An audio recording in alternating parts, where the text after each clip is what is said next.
Welcome to Deduction Junction, where mysteries unfold and every detail holds a clue. Step into the brilliant mind of Hercule Poirot, the world's greatest detective, as we journey through his most intriguing cases. With logic sharper than a razor and an eye for the smallest detail, Poirot unravels crimes that leave others baffled. Get ready to immerse yourself in a world of suspense, deception, and of course, the little gray cells. The investigation begins now. A disturbance at Linton House. It was on a crisp autumn morning, the air tinged with the scent of damp leaves, that Hercule Poirot first heard of the peculiar affair at Linton House. He had, at the time, been indulging in a quiet breakfast at Whitehaven Mansions, meticulously peeling an orange with the precision of a surgeon. Across from him, Captain Arthur Hastings perused the morning newspaper, his brow furrowing at a particular column.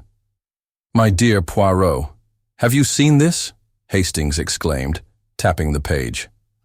"Lord Montague Linton has been robbed, and in the most baffling fashion." Poirot's immaculate fingers paused as he lifted a slice of fruit to his lips. "Robbed, you say? And what, mon ami, makes this particular theft so fascinating that you wrinkle your distinguished forehead?" Hastings gave a small huff and read aloud, "A daring theft has occurred at the residence of Lord Montague Linton, a renowned literary collector, in his Berkshire estate. The prized possession, an 18th-century Golden Quill, reputedly once owned by Voltaire, vanished from a locked study during a dinner gathering. Scotland Yard has been summoned, but the case remains shrouded in mystery, as no apparent signs of forced entry have been found. Authorities speculate that it may be an inside job. Lord Linton is said to be most distressed." Poirot dabbed his lips with a napkin and leaned back in his chair. "A Golden Quill, you say? And of Voltaire, no less? How charmingly poetic." "You don't find it remarkable?" Hastings asked. "A locked room theft. No forced entry, no clear suspect. It's a perfect puzzle." Poirot smiled, his eyes twinkling with amusement. "Mon cher Hastings, there is no such thing as a perfect puzzle. Only imperfect minds attempting to solve it." At that moment, a sharp knock at the door interrupted them. Poirot raised an eyebrow and gestured for Hastings to answer it.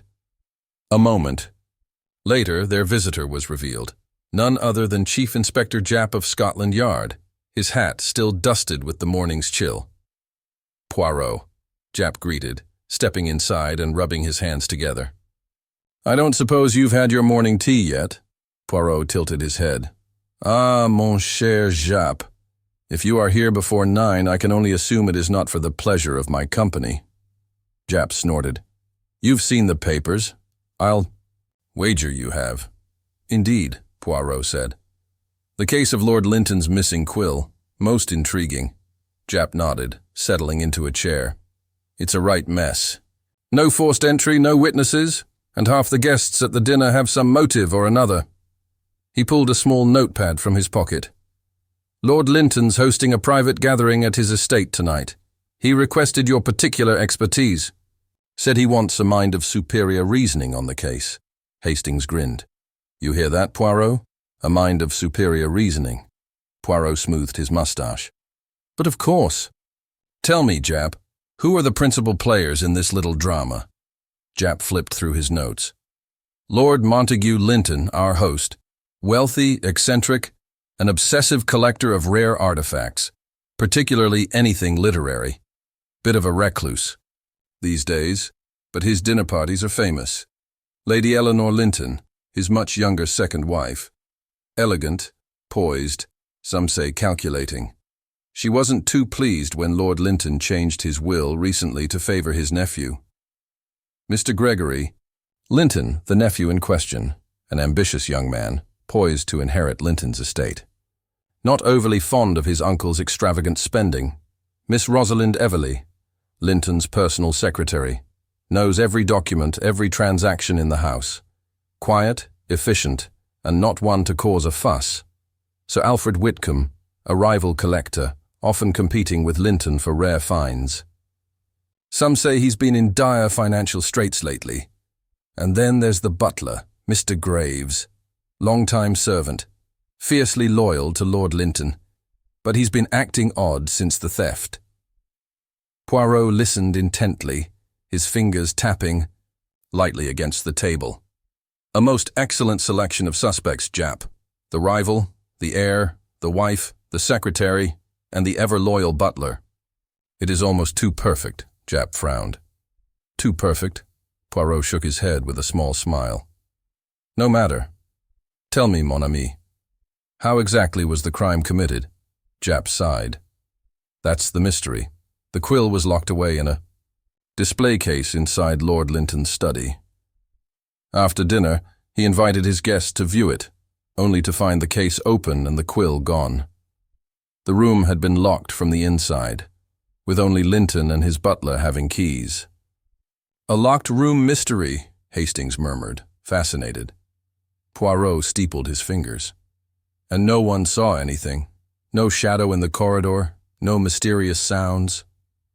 Nothing, Jap confirmed. The constables searched the house, top to bottom. No sign of the quill. Whoever took it must have hidden it well or already smuggled it out. Poirot tapped his chin thoughtfully. Tell me, Jap, has Lord Linton received any unusual visitors of late? Jap hesitated.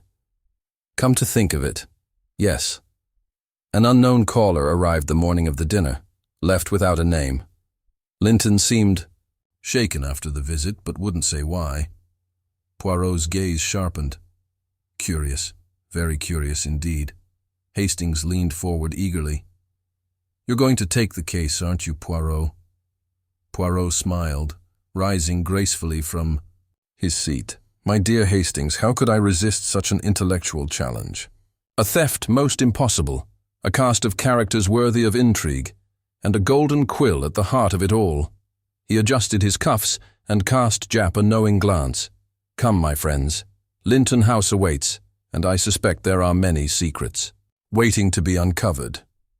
With that, the three men set off, bound for a grand estate where deception lurked in every shadow, and where, undoubtedly, the truth would be stranger than fiction. 2. Arrival at Linton House, the journey to Linton House, was a pleasant one, with rolling countryside flanking the narrow road leading up to the grand estate. As the car bumped along, Captain Hastings admired the autumnal landscape, occasionally casting a glance at Poirot, who sat primly beside him, deep in thought. Jap, seated in the front with the driver, glanced back at Poirot. You're quiet. Poirot, I take it you already have a theory? Poirot shook his head with a small smile. Non, mon cher Jap. I do not yet have a theory, but I do have an idea. Hastings, intrigued, leaned forward. What sort of idea? Poirot straightened, his cuffs. An idea about the nature of the crime, Hastings. A golden quill, an object of sentiment, rarity, and historical significance. Not a thing one steals lightly. It is not the sort of crime committed in a moment of passion. Jap grunted. You think it was planned? Ah, but of course. And not merely planned, but carefully orchestrated. To steal from a locked room with no forced entry, no witnesses, it requires precision, mon ami. This is not the work of an amateur thief. The car slowed as Linton House came into view. It was a grand structure, built in the late 18th century, with ivy creeping along the stone facade. The long gravel driveway curved toward the main entrance, where a pair of imposing doors loomed beneath an elegant portico. The house, like its owner, exuded an air of aristocratic grandeur. As they stepped out, a butler, tall, gaunt, with an air of quiet authority, was waiting to greet them. You must be Monsieur Poirot and your party, he said with a slight bow. I am Graves, Lord Linton's butler. He is expecting you in the study. Poirot inclined his head politely. Ah, yes, Monsieur Graves. Your name precedes you. They say you are most devoted to your employer. Graves' face remained impassive. I have served Lord Linton for over 20 years, sir. It is my duty. Poirot gave a knowing smile. But of course. The butler led them inside. The interior of Linton House was a testament to its owner's wealth and refined taste. Ornate chandeliers, heavy draperies, and grand oil paintings adorned the halls. Poirot took everything in, his eyes darting to every detail. They were shown into the study, where Lord Montague Linton awaited them. Lord Linton was a man in his late 60s, with a sharp, hawk-like gaze and thinning white hair. He sat behind an enormous mahogany desk, fingers drumming impatiently against the polished surface. His attire, a velvet smoking jacket and silk cravat, spoke of old-fashioned elegance. "My dear sirs," he greeted them, his voice rich and theatrical. "I do hope you can make sense of this dreadful business." Poirot stepped forward and bowed slightly. "Rest assured, Lord Linton, we shall leave no stone unturned. Now, if you would be so kind as to recount the events of the night in question." Lord Linton sighed. "It was to be a small gathering, just close associates and family. After dinner, I invited my guests to view my most prized possession, the Golden Quill of Voltaire, kept safely in this very study." He gestured to an ornate glass display case, standing against the wall. The case was locked, though Poirot noticed immediately that the glass pane had been tampered with, a small hairline crack visible along the edge. "When I unlocked the case to show my guests, the quill was gone," Lord Linton continued, shaking his head. "Vanished into thin air. I was certain I had locked it before dinner." Poirot's keen eyes flicked to the desk. "You keep the key in your possession at all times, Lord Linton?" "Yes," Linton replied. "Only myself and Graves have access to the study." Poirot turned to the butler. "And you, Monsieur Grave, did you notice anything unusual that evening?" Graves hesitated. "No, sir. The house was locked for the night, as usual. No one entered or left without my knowledge," Japp scoffed. "And yet someone managed to steal the quill right under your nose." Graves's jaw tightened. "So it would seem, sir." Poirot observed the butler carefully before speaking again. "Tell me, Lord Linton, who among your guests might have reason to steal such an object?" Linton sighed. "I wish I knew. My nephew Gregory was in the room, as was my wife, Eleanor. Then there was my secretary, Miss Everleigh, and Sir Alfred Whitcomb. But none of them would dare."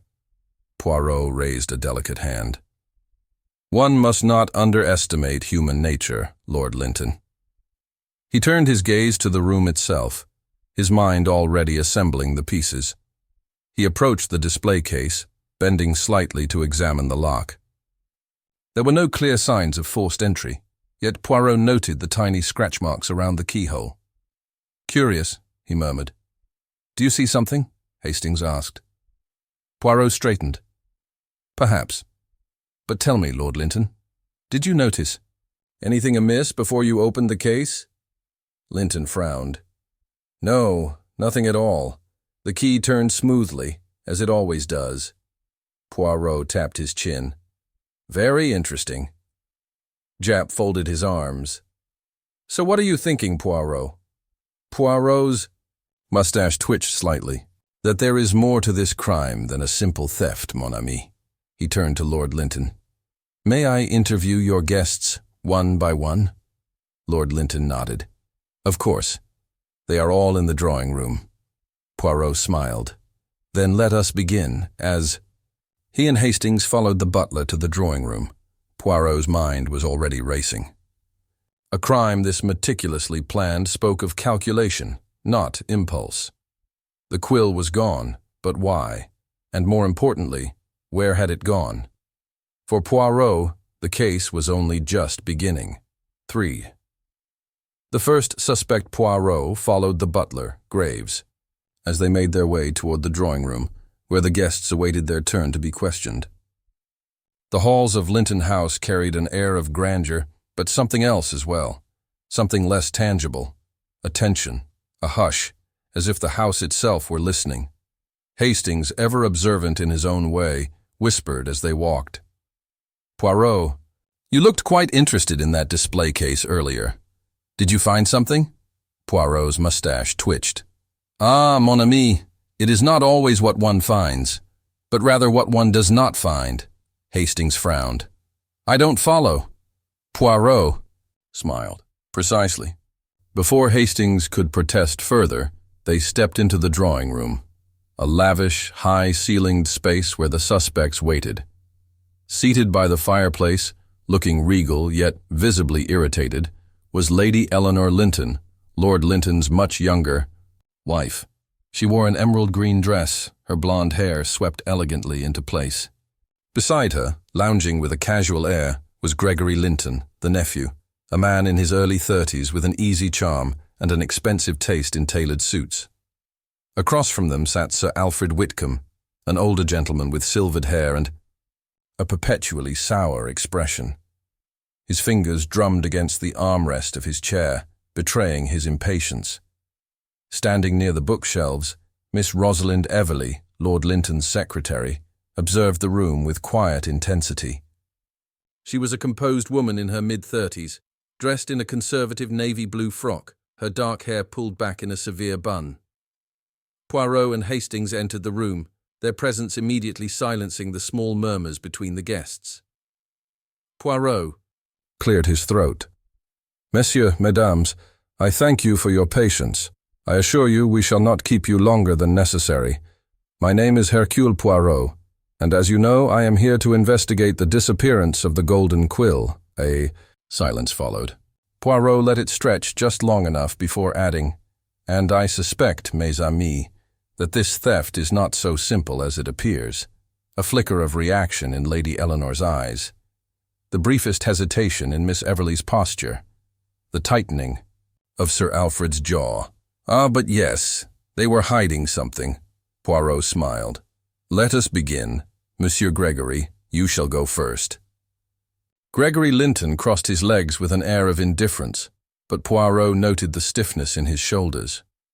Tell me, monsieur, where were you at the precise moment Lord Linton discovered the theft? Gregory shrugged. We were all there, weren't we? My uncle made a grand spectacle of unlocking the case, only to find it empty. The whole room was in an uproar. Poirot nodded. And before that? Gregory frowned. At dinner, of course. We all were. Poirot's gaze sharpened. And you saw nothing unusual? No one behaving oddly? No moment when the room was left? Unattended? Gregory hesitated. Poirot leaned forward slightly. Come now, mon cher. Surely you recall something? Gregory exhaled. Fine. If you must know, there was a brief moment during dinner when my uncle was called away by Graves. The butler, you see. Apparently, there was a matter that required his immediate attention. Poirot glanced at Hastings, then back to Gregory. And what, may I ask, did the rest of you do during this brief absence? Gregory smirked. The usual. Engaged in polite conversation, sipped wine, speculated on the ridiculous price my uncle paid for that quill. Poirot tilted his head. And who seemed most interested in the quill? Gregory's smirk widened. Why, Sir Alfred, of course. Across the room, Sir Alfred Whitcomb stiffened. Rubbish, Sir Alfred scoffed, his voice gruff with irritation. I may have expressed interest, but that does not mean I stole the thing. Poirot approached him, watching as the older man's fingers drummed rapidly against the chair's armrest.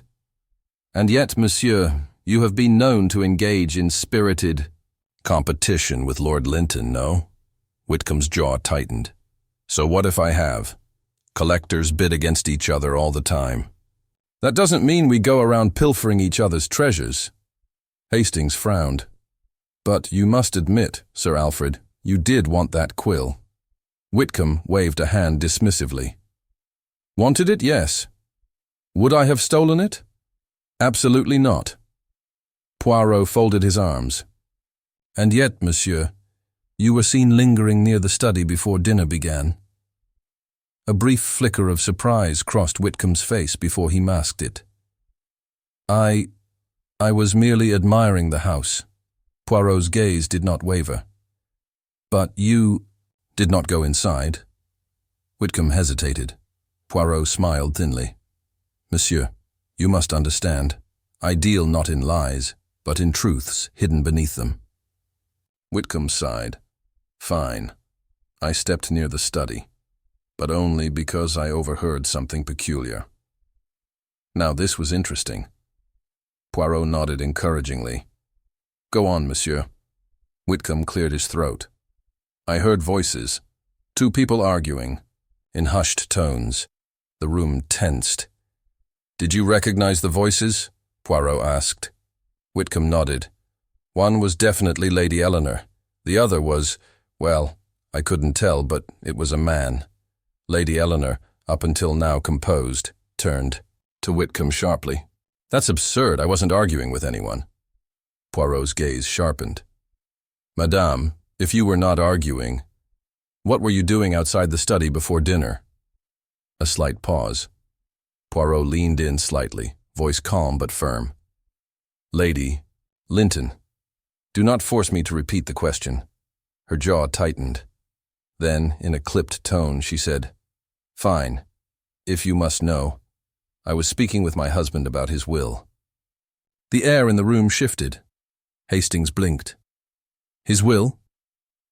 Eleanor crossed her arms. Yes. My husband made changes recently.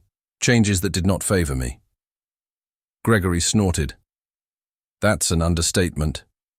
Poirot's gaze did not waver. And was it before or after this conversation that the Golden Quill vanished? Eleanor hesitated. Then at last she said, Before. Another silence. Poirot exchanged a look with Hastings. This case had just become far more interesting. The secretary's secret lady. Eleanor's revelation about her husband's will had cast a new shadow over the case.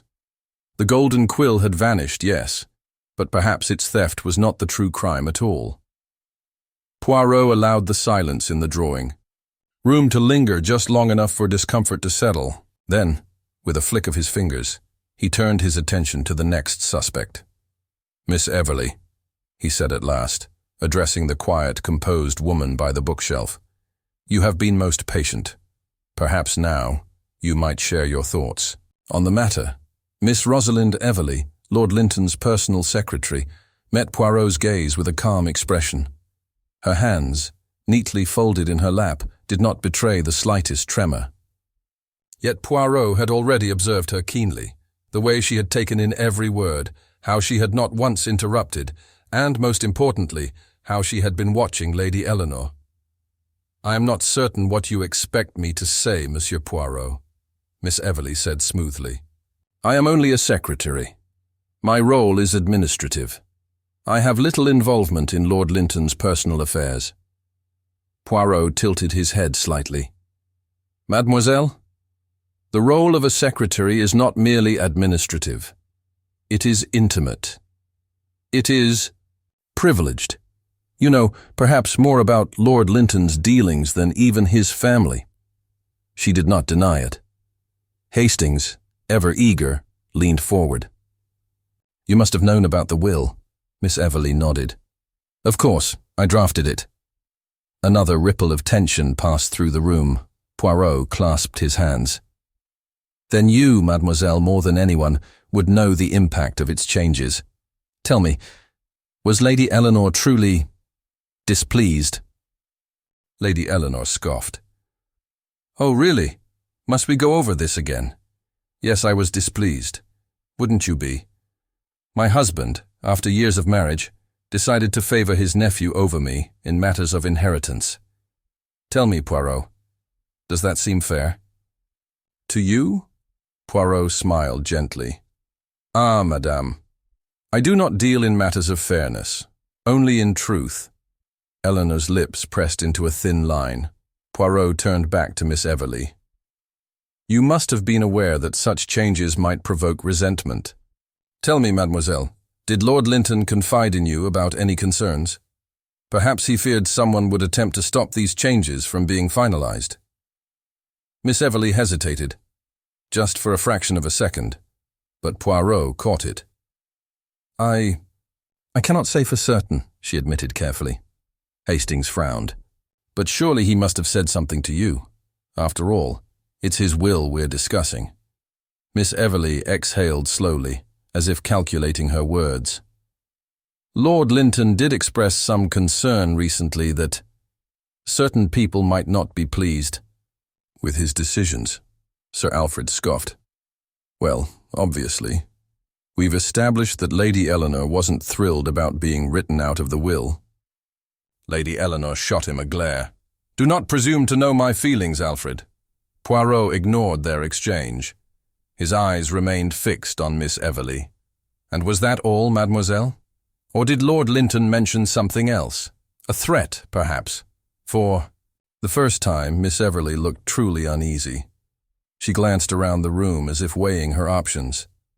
Then, lowering her voice, she said, "There was something strange." The room fell utterly silent.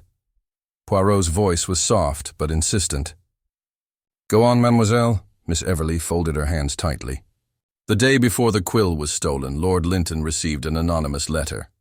Hastings inhaled sharply. "An anonymous letter?"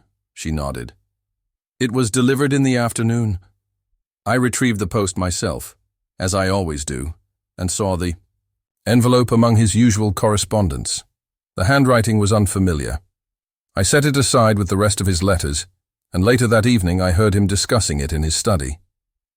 Poirot's moustache twitched. "Discussing it? With whom?" Miss Everly hesitated again. I don't know," Sir Alfred grumbled. "Convenient."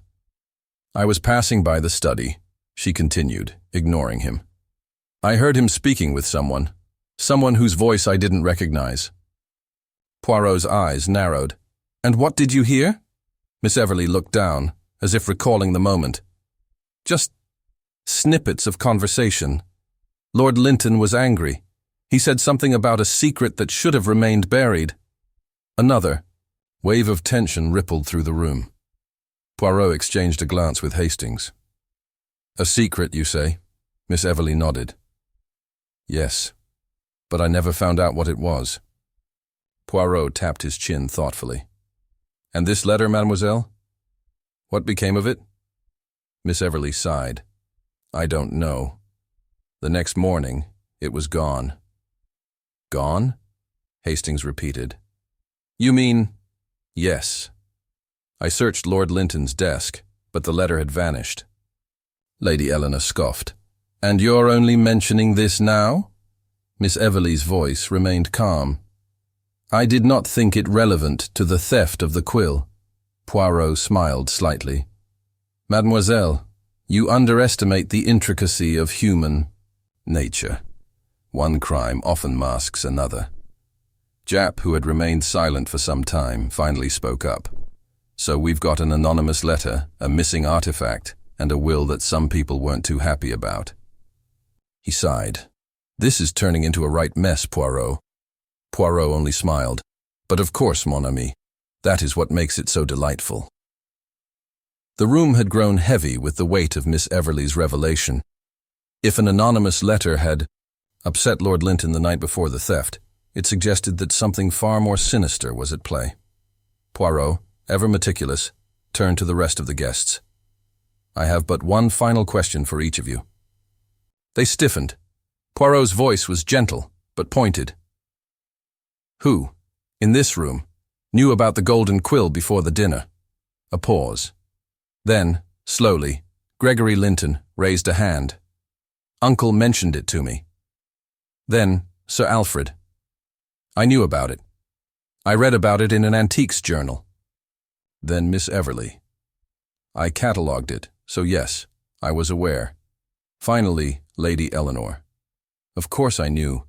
It was one of his prized possessions." Poirot clasped his hands. "Bon. And now, the true question. Who, in this room, knew that the quill was not the most valuable thing in Lord Linton's study?" Dead silence. Poirot's smile widened. "Ah, and now we are getting somewhere. V. A study in secrets." The room was thick with tension after Poirot's last question. Who knew that the quill was not the most valuable thing in Lord Linton's study? No one answered. No one dared to. Poirot let the silence stretch, his sharp gaze sweeping over the assembled guests. It was a trick he often used. People feared silence, and in their discomfort, they often betrayed themselves. Lady Eleanor's fingers twitched against the fabric of her gown. Gregory Linton's gaze flickered toward the floor. Miss Everly sat unnervingly still. Sir Alfred, usually the first to scoff at Poirot's pronouncements, seemed suddenly fascinated by his own fingernails. Finally, Lord Linton himself broke the silence. "I don't understand, Poirot," he said, shifting uneasily in his chair. "Are you suggesting that this business with the quill was merely a distraction?" Poirot's moustache twitched with satisfaction. "You are an intelligent man, Lord Linton. You see the truth even if you do not yet admit it. The theft of the quill is most curious, yes, but the manner in which it was taken, the secrecy, the deception, the precision, it suggests something greater is at stake." Hastings frowned. "But what could be more valuable than an artifact owned by Voltaire?" Poirot turned to Miss Everly. "Perhaps Mademoiselle Everly can answer that question." She looked up sharply. "Me?" "Oui, mademoiselle. You, who have handled Lord Linton's most sensitive documents. You, who are aware of his personal collections, not just those on display." Miss Everly hesitated. Poirot's gaze did not waver. At last she exhaled slowly and folded her hands in her lap. "Lord Linton has a private safe hidden in his study." Murmur rippled through the room. Sir Alfred snorted. "So what? A man of his wealth is bound to keep a safe." Poirot's eyes twinkled. "Ah, but it is not merely any safe, is it, mademoiselle?" Miss Everly's lips pressed together before she spoke. "No, it contains his most sensitive possessions, letters, personal correspondence, and certain historical documents that he has acquired over the years." Poirot clasped his hands. "And would these historical documents by chance include anything compromising?" Lord Linton shifted uncomfortably. "I hardly see how this is relevant." Poirot smiled. "I assure you it is most relevant." Hastings, still processing this revelation, asked, "Are you saying someone stole the quill? As a diversion? So that no one would notice if the real target was something inside that safe?" Poirot nodded. "Exactement, mon ami." The implications hung in the air. If the quill was merely a distraction, then whoever orchestrated the theft had been after something else entirely. Lord Linton's voice was tight when he spoke. "My safe was not tampered with." Poirot lifted a brow. "Are you certain, my lord?" Linton hesitated. I haven't checked, but no one could have accessed it. Only I know the combination." Poirot turned to Miss Everly. "Mademoiselle, do you happen to know where the safe is located?" She hesitated before nodding. "Yes, it's built into the study wall behind the painting of Queen Victoria." Linton's face darkened. "Miss Everly," Poirot cut in smoothly. "Ah, mon ami, do not be vexed. Mademoiselle Everly is merely proving my point. You see, if she knows where the safe is, it is entirely possible that someone else does as well." Linton's fingers twitched against the arm of his chair. Poirot straightened. "I must insist that we examine the study once more." Linton sighed. "Very well. But I assure you this is unnecessary." Poirot only smiled. "We shall see." The group moved toward the study, the air thick with apprehension. Poirot moved with purpose, his mind already working ahead of his feet. If the quill had been a mere distraction, then something far more valuable had been in danger. The moment they entered, Poirot's sharp gaze flicked to the painting of Queen Victoria. It hung in its usual place, stately and unmoving. To the untrained eye, there was nothing amiss. But Poirot was not untrained. He stepped closer, his gloved fingers tracing the frame. He adjusted it slightly, just enough to see the faintest smudge of dust disturbed along the edges. Poirot turned to Lord Linton. "My lord, would you be so kind as to open the safe?" Linton, looking faintly irritated, stepped forward. He pressed his hand against a small panel beneath the frame. A soft click sounded, and the painting swung outward, revealing a steel safe embedded in the wall. Poirot and Hastings leaned in. Lord Linton turned the combination lock, spinning the dial with practiced ease. Another click, and the safe door swung open. A tense silence followed. Hastings peered inside. "Well?" Lord Linton frowned. "Everything appears to be in order." Poirot said nothing. He simply stepped forward, looking over the contents. Documents, ledgers, a stack of letters sealed. With wax and a few antique items, Poirot tapped his chin. "Might I examine these?" Linton hesitated before nodding. "I suppose." Poirot carefully reached inside, his fingers brushing over the papers. His movements were delicate, methodical. Then his fingers paused. Hastings, noticing, asked, "Poirot?"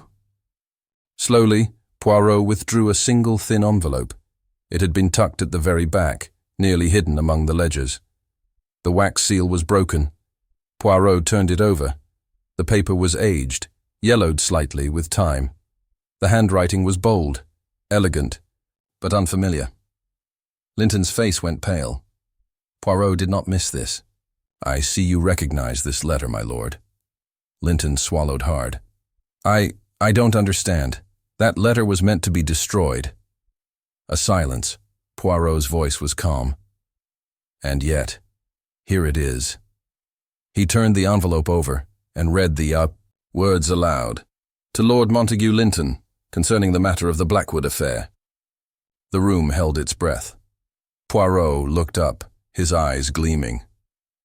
"My friends, I believe we have just uncovered the true reason for this entire affair." The Blackwood affair. A heavy silence followed Poirot's pronouncement. The letter, old and fragile, sat between Poirot's gloved fingers like a ghost from the past. The words on the envelope, concerning the matter of the Blackwood affair, had drained the color from Lord Linton's face. His hand twitched, as if he longed to snatch the letter away, but he dared not. "Mon ami," Poirot said gently, "perhaps now would be the time to enlighten us on the nature of this affair." Linton swallowed hard. He stopped, looking around the room at the expectant faces of his guests, some intrigued, others suspicious. "I don't see what relevance this has to the theft." Poirot's mustache twitched. "Oh, but it has everything to do with it, does it not?" Japp, who had been standing with his arms crossed, gave a sharp nod. "Out with it, Lord Linton. What exactly is this Blackwood affair?" Linton let out a long breath. "It's nothing but an old scandal, long buried. I see no reason to dredge it up now." Poirot lifted the letter slightly. "And yet, someone wanted it to remain buried so very badly that they stole a priceless artifact to distract from its existence," Lady Eleanor scoffed. "Or perhaps Lord Linton himself staged this little theft to keep us all from finding out what's in that letter." Linton shot her a glare. "Don't be absurd. Poirot, ever." Composed, tapped the envelope lightly. "Then perhaps you will allow me to read it aloud." Linton stiffened. Sir Alfred, who had been unusually quiet, suddenly spoke up. "I say, if it's so scandalous, we ought to know, don't you think?" Gregory Linton, smirking, added, "Especially since it almost got someone killed." All eyes turned to him. Hastings frowned. "What do you mean, almost got someone killed?" Gregory shrugged. "I mean that my dear uncle here may have conveniently forgotten to mention that someone tried to break into this house 2 nights ago." A collective gasp. Japp's jaw clenched. "And you're only mentioning this now?" Linton glared at Gregory. "Because it was a private matter. And no, they didn't break in. The attempt was unsuccessful." Poirot turned to Linton, his gaze sharp. "Describe this attempt, if you please." Linton exhaled heavily. "I was working late in my study when I heard someone at the window. I keep it locked at all times, so they didn't get in, but I distinctly saw a figure moving away through the garden. I called for Graves, but by the time he arrived, the person had vanished. Poirot exchanged a glance with Hastings. And yet, Poirot mused, the following evening, the quill was stolen, but in a manner so precise, so elaborate, that no common thief could have executed it. Japp frowned. Which means the real target was likely this letter all along. Poirot smiled approvingly. Exactement. A weighted silence filled the air. Lady Eleanor, arms crossed, said dryly, Then perhaps we should stop wasting time and read the damn thing. Lord Linton, seeing no way out, exhaled heavily. Fine. Poirot carefully opened the envelope. The aged paper crackled as he unfolded it, revealing bold, slanted handwriting. His eyes scanned the text, his expression giving away nothing. Then, he read aloud.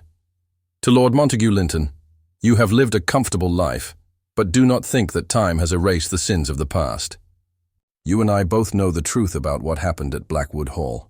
We both know what became of Eleanor Blackwood and her fortune. You profited from it while others suffered. But justice is not so easily buried. You will pay for your part in it, one way or another. The past does not forget. A friend. The last words seemed to hang in the air long after Poirot had finished reading. Hastings blinked. Eleanor Blackwood. Who the devil is that? Lord Linton had gone very pale. Poirot set the letter down gently. I believe, mon ami, that Lord Linton should be the one to answer that question. All eyes turned to him. Linton clenched his jaw. Eleanor Blackwood was a wealthy widow who lived at Blackwood Hall, an estate not far from here. She disappeared 20 years ago under unusual circumstances. Disappeared? Hastings echoed. Linton nodded stiffly. One day she was there, and the next she was gone. No trace of her, no sign of a struggle. Simply vanished. Japp's brow furrowed. And you knew her? Linton hesitated. I was her solicitor at the time. Sir Alfred let out a dry laugh. Of course you were. Poirot's gaze did not waver. And this fortune mentioned in the letter. Linton hesitated again. When she disappeared, her estate was liquidated. The assets were divided among various parties. Some of it went to her distant relatives, some of it to others. Poirot tapped the letter. And yet, it seems someone believes you profited from her misfortune, more than you should have. Linton said nothing. Lady Eleanor smirked.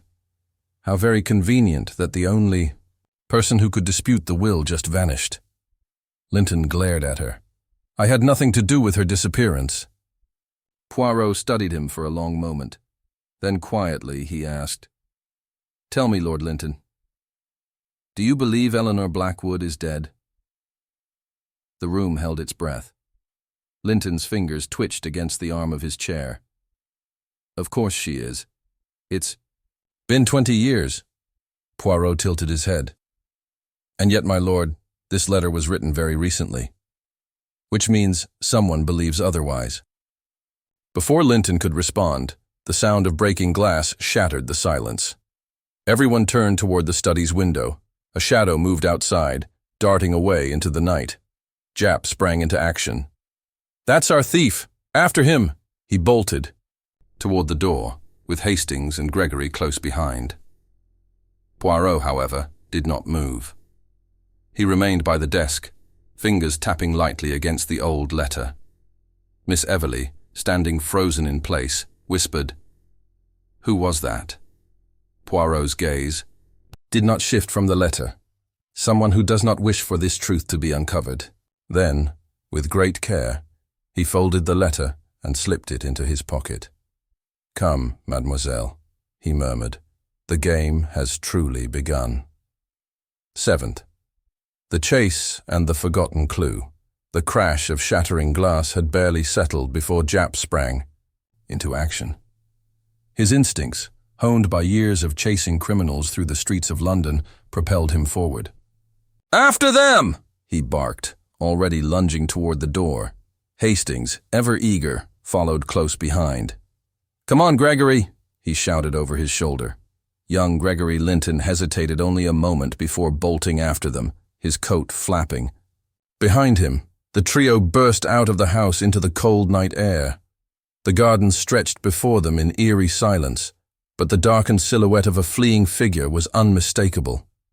There, Jap pointed.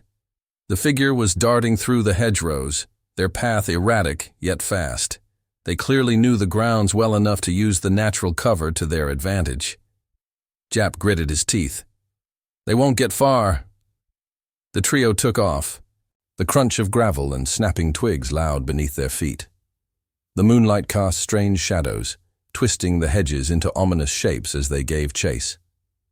Ahead, the intruder darted through a narrow pathway between the greenhouse and the garden wall. A moment later, a second crash.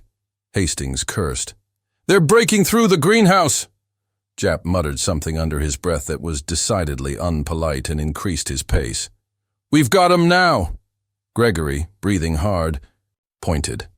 "They're going toward the old orchard." Jap pushed forward, rounding the bend, only to find nothing.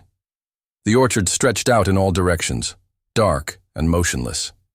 The trees stood silent and unhelpful, their gnarled branches swaying slightly in the wind. The night had swallowed the figure whole. Jap stopped short. "Blast it! Where did they go?" Hastings turned in a circle, scanning every shadowed corner. "They were just here!" Gregory bent over, catching his breath. "Could they have climbed a tree?" Hastings frowned.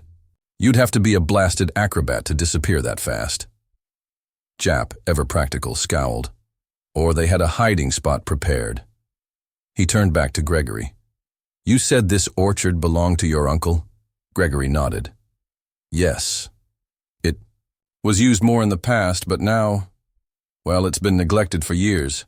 The trees still bear fruit, but no one tends to them regularly." Jap considered this.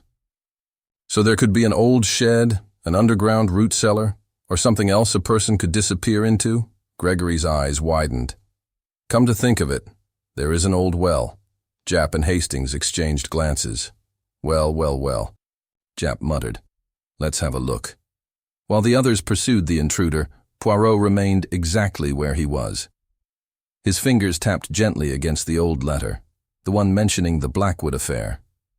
His sharp mind, ever precise, was assembling the puzzle pieces. One clue was missing. Something about the way Lord Linton had reacted to the letter troubled Poirot. Fear, yes, panic even. But something else lurked beneath it. A flicker of calculation. Poirot did not believe in mere coincidence. If the Quill's theft had been a diversion, it meant that someone knew about the letter's existence. But who?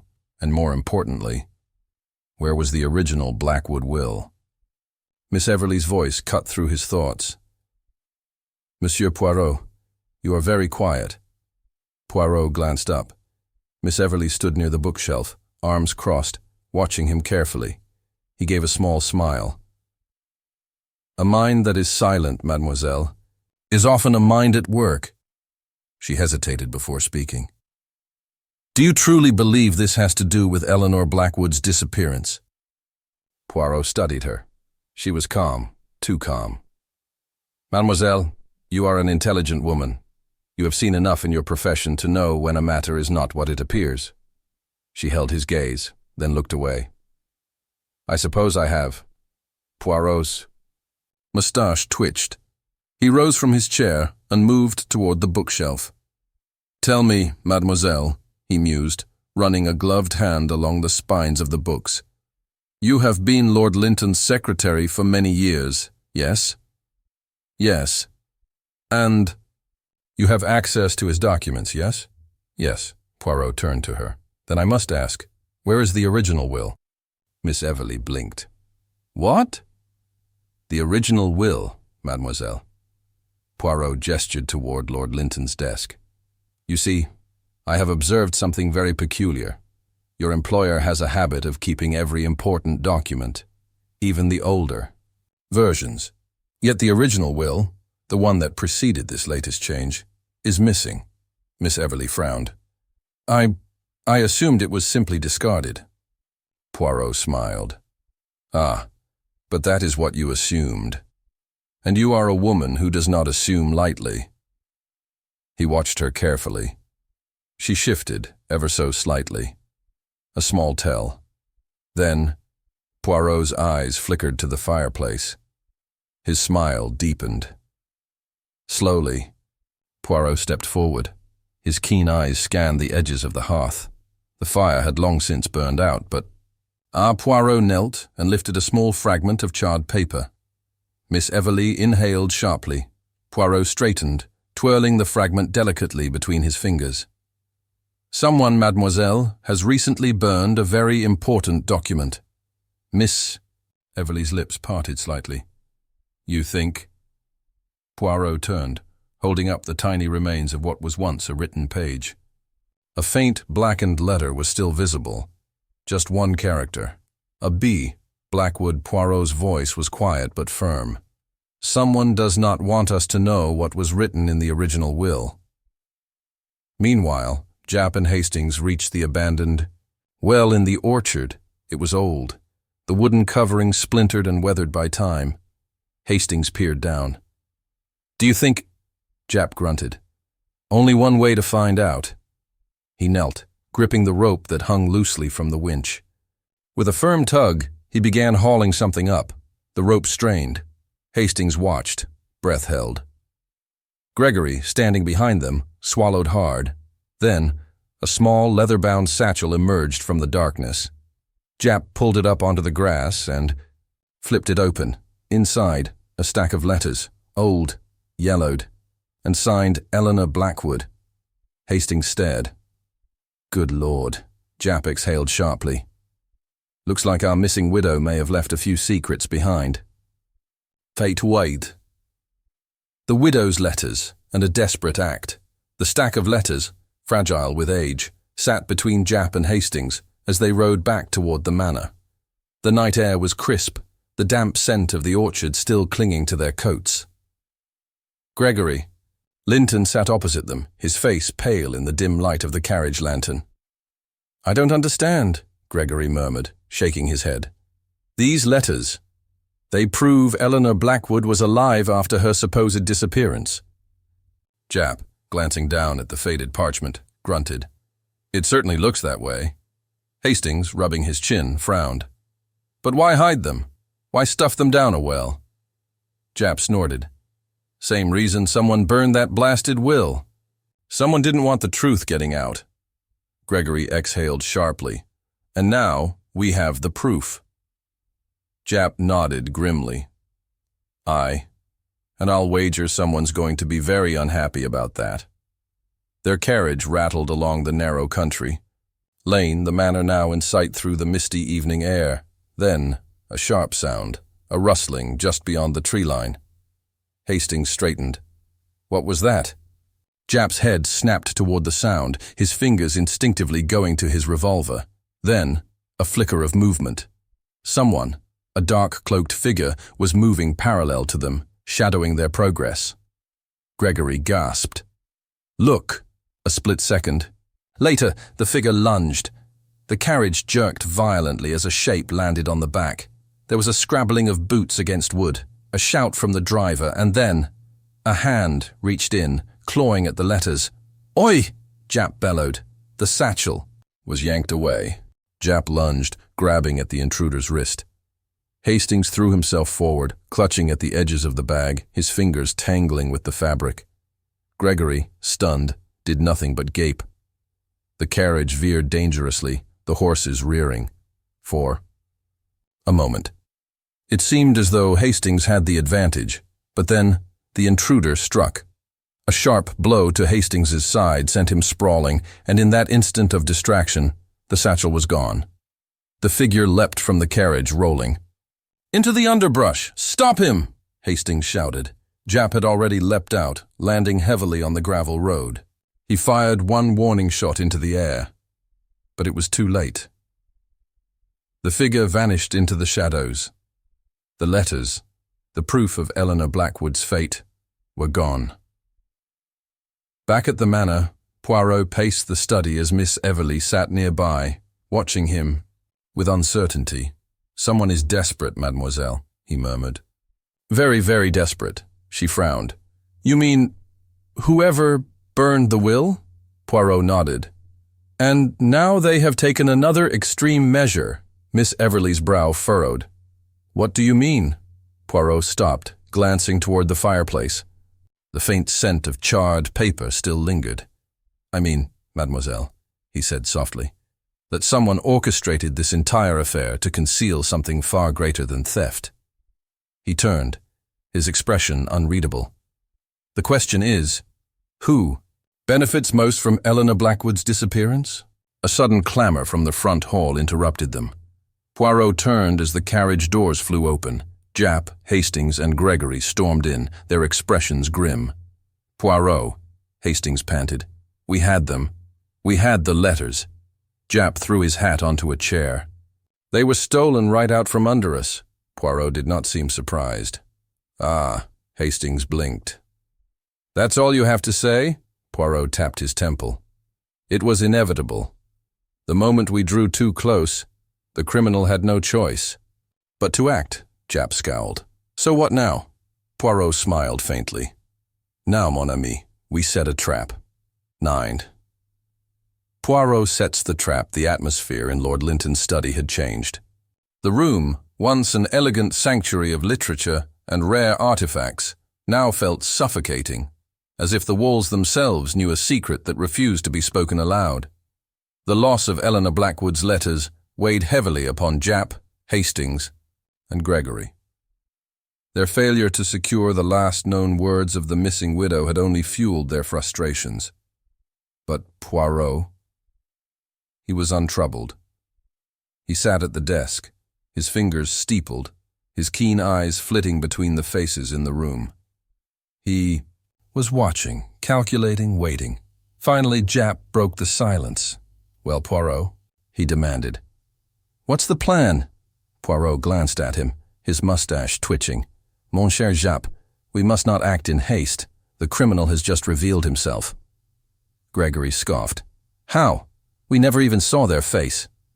Poirot gave a patient smile. "Mais oui, but we know something far more valuable than their face." Hastings blinked. "And that is?" Poirot's eyes gleamed. "We know their fear." The room was silent. Poirot rose from his chair, crossing the room with precise steps. He stopped beside the fireplace, where only a few charred fragments remained of the original will. "Consider, mes amis," he said, tapping the mantel lightly. "Why go through all this effort? Why steal the quill as a diversion? Why risk breaking into the manor twice? And most importantly, why burn a document that supposedly no longer mattered?" Japp exhaled sharply. "Because it did matter." Poirot nodded. "Exactement. The will contained something the culprit could not allow anyone to see." Gregory frowned. "But we'll never know what was written. It's gone." Poirot shook his head. "No, mon ami. The words may be gone, but the truth still exists, in the actions of those who feared it." Miss Everly, quiet until now, leaned forward slightly. "But we don't know who that is." Poirot turned, his sharp gaze landing on her. "Ah, Mademoiselle Everly, but I believe we do." Japp folded his arms. "And how do you plan to prove it?" Poirot's smile widened. "We shall use their own guilt to undo them." That evening, Poirot had Lord Linton gather all the suspects in the grand dining hall. Lady Eleanor, Sir Alfred, Gregory, Miss Everly, and the ever-nervous Lord Linton himself sat at the long polished table, their expressions ranging from mild annoyance to outright suspicion. Japp and Hastings stood by the doors, ensuring no one left. Poirot, standing at the head of the table, addressed them with his usual theatrical elegance. "Mesdames et messieurs, I have called you here this evening because at last the mystery is at its end." A ripple of tension passed through the group. Lady Eleanor scoffed. "You mean you finally know who took the quill?" Poirot waved a hand. "Pah! The quill was never the point. It was merely a distraction. Sir Alfred raised a skeptical brow. Then what was the point, Poirot? Poirot's voice dropped to a hushed tone. The destruction of a single document, the original will of Eleanor Blackwood. Miss Everly flinched. Gregory sat up straighter. Lord Linton rubbed his hands together nervously. Someone in this room, Poirot continued, has been orchestrating this charade from the very beginning. The theft of the quill was designed to draw our eyes away from the truth. But you see, Hercule Poirot is not so easily deceived. The room held its breath. Hastings felt a thrill of anticipation. Poirot straightened, his eyes sweeping the gathered guests. The reason this crime was committed is simple. The will contained a truth someone wanted buried. And when the letters of Eleanor Blackwood surfaced, our culprit had no choice but to act again. Japp, ever impatient, interjected, "So who is it, Poirot?" A beat of silence. Then Poirot turned to Lord Linton. Japp's eyes widened. Hastings felt his jaw drop. Linton stiffened. "That's ridiculous." Poirot tilted his head. "Is it?" The tension in the room thickened. Poirot clasped his hands behind his back. "I have observed, my lord, that you were not surprised when I found the letter regarding the Blackwood affair." No, you were distressed, yes, but not surprised. And yet, had you believed this matter to be long settled, would you not have been more bewildered by its sudden return?" Linton opened his mouth, but Poirot continued before he could speak. "Furthermore," Poirot said smoothly, "who else but you would have had the means to burn the will? You dismissed the missing document so quickly, as if its absence was a mere inconvenience. But it was the most important clue of all." Linton's hands trembled. "This is nonsense." Poirot took one step closer. "And yet," he murmured, "it is you who has the most to lose if the truth of Eleanor Blackwood's disappearance is revealed."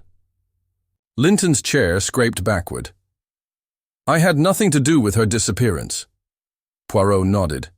"Ah, but you had everything to do with what came after, n'est-ce pas?"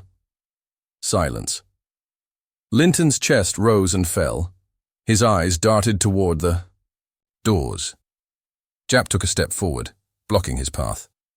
Poirot, ever calm, spoke again. "Tell me, Lord Linton, what happens to your fortune if it is proven that Eleanor Blackwood was alive years after her disappearance?" Linton's face turned white. Miss Everly gasped. "He would lose everything." Poirot nodded. "Exactement." Gregory's eyes widened in horror. "My God, my uncle knew. He knew Eleanor was alive." Linton's hands clenched into fists. Poirot delivered the final blow. "You never reported Eleanor Blackwood's disappearance because you did not want it reported. You profited from her estate and assumed no one would ever question it. But someone did, didn't they?" Linton's breath hitched. Poirot pressed on. "Someone knew the truth. They wrote you that warning letter, the one I found in your safe. And when the original will was discovered, you destroyed it. And then, when the letters surfaced, you arranged for their theft." Linton bolted from his chair. Japp moved in an instant, gripping his arm. No, my lord," Japp growled. "You're not slipping away that easy." Linton struggled, but it was futile. Poirot, ever composed, adjusted his cuffs. "The game is over, my lord." X. The final revelation. A thick silence filled the grand dining hall. Lord Linton stood rigid in Japp's grip, his face drained of all color. His breath came in short, ragged bursts. The weight of Poirot's words pressed upon him like a vice, tightening, suffocating. Poirot, ever composed, smoothed a wrinkle in his sleeve before delivering the final, irrefutable truth. Eleanor Blackwood did not disappear. She was murdered. A collective gasp swept through the room. Lady Eleanor's eyes widened. "Murdered? But there was no body." Poirot lifted a finger. "Ah, precisely. That was the genius of it, you see." He turned back to Linton. "You did not need a body, did you, my lord? Because as far as the world was concerned, Eleanor Blackwood was simply gone. Linton's lips barely moved. You have no proof. Poirot's mustache twitched. Mais oui, but I do. His sharp eyes darted to Miss Everly. Tell me, Mademoiselle Everly, when I asked about the missing will, what was your first assumption? Miss Everly hesitated. I thought Lord Linton had simply discarded it. Poirot nodded. Exactement. You assumed it was destroyed, and yet if one wished to eliminate a will entirely, they would not keep the revised version at all. Non, they would discard everything, but instead, he turned back to Linton. You kept the latest will safe because it benefited you, and yet you still burned the old one. Why? Silence. Poirot let the question linger, letting its implications bloom. Then he answered it himself, because in that will, Eleanor Blackwood named a sole heir. A beat. Poirot's eyes locked onto Gregory Linton. Everyone turned toward the young man, whose face drained of color. Gregory stammered. What are you saying? Poirot continued gently. Gregory, your true inheritance was not your uncle's doing? No, it was Eleanor Blackwood who meant for you to inherit her estate. A ripple of shock went through the room. Lady Eleanor was the first to recover. You mean? Poirot nodded. Gregory Linton is the rightful heir of Blackwood Hall. Gregory sank into his chair, his hands trembling. But I never even met her. Poirot tilted his head. Are you so certain? Gregory blinked. I don't know. Poirot folded his hands. Eleanor Blackwood was your distant relative. A connection that, at the time, you were too young to understand. But Lord Linton, he understood perfectly. Linton gritted his teeth. This is absurd, Poirot sighed. Non, mon ami, it is quite simple. You, Lord Linton, stood to lose everything when Eleanor Blackwood named Gregory her heir. And when she disappeared, it was you who benefited from her estate. Japp tightened his grip on Linton's arm. That's a mighty strong motive, Lord Linton. Linton laughed suddenly, a dry, bitter sound. So what? You think I killed her? You think I just erased her? Poirot smiled faintly. Oh no, mon ami. You are not so brutal. You are clever. You simply waited. A deadly pause. Poirot's voice softened. She was unwell, wasn't she? Perhaps in grief, perhaps in despair. But you saw an opportunity. You encouraged her to leave quietly, to take time away, to disappear. Miss Everly gasped. You made her vanish by convincing her to go. Poirot nodded. And when she did, when she truly vanished from society, you ensured she could never return. Linton's face was blank. Hastings exhaled sharply. You trapped her in her own disappearance. Poirot's voice lowered. But you were never certain, were you, my lord? You could never be entirely sure she was gone for good. And so, when that letter arrived, the one threatening to expose the truth, you panicked. Japp's face darkened. And then you started tying up loose ends. Poirot nodded. The will, the letters, the theft. Every move you made, mon ami, was not to gain something, but to ensure you lost nothing. Silence. Linton's lips pressed into a thin line. And yet, Poirot, you still have no proof that she is dead. Poirot smiled. Do I not? Linton frowned. You just said she disappeared. You cannot prove I killed her. Poirot's eyes gleamed. Then tell me, mon ami, where is she? Linton froze. The silence dragged. Poirot took a step forward, his voice deadly soft. If she is alive, produce her. Linton said nothing. Poirot's voice sharpened. If you are innocent, find her. Linton's mouth opened, then closed, his face twisted, a war of emotions playing out in the lines of his jaw. Then, slowly, his shoulders sagged. Japp's handcuffs snapped closed around his wrists. Linton let out a single shaky breath, and then he laughed. You really are insufferable, Poirot. Poirot, ever poised, merely adjusted his cuffs. Oui, mon ami. But one cannot argue with results. Linton was escorted away, his future now sealed by his own silence. The household remained in shock. Gregory Linton sat at the table, still stunned. His entire life had just changed. Miss Everleigh dabbed her eyes, whispering, "Poor Eleanor Blackwood." Hastings exhaled. "I still can't believe it. He really did it. He got away with it for 20 years. Poirot smiled faintly.